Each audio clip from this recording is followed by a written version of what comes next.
In this video, I'll show you how to set up abandoned cart recovery in Shopify. First, log into your Shopify admin and open your store. Next, go to Marketing and select Automations. Now, click Create Automation and look for the Abandoned Checkout Recovery option.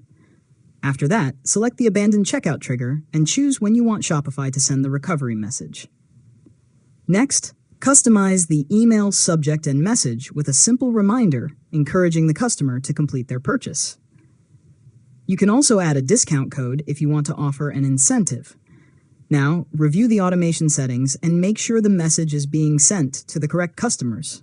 After that, save the automation and turn it on. Shopify will now automatically send the recovery message when customers leave an eligible checkout without completing their purchase. Finally, test the automation and monitor your results from the marketing section.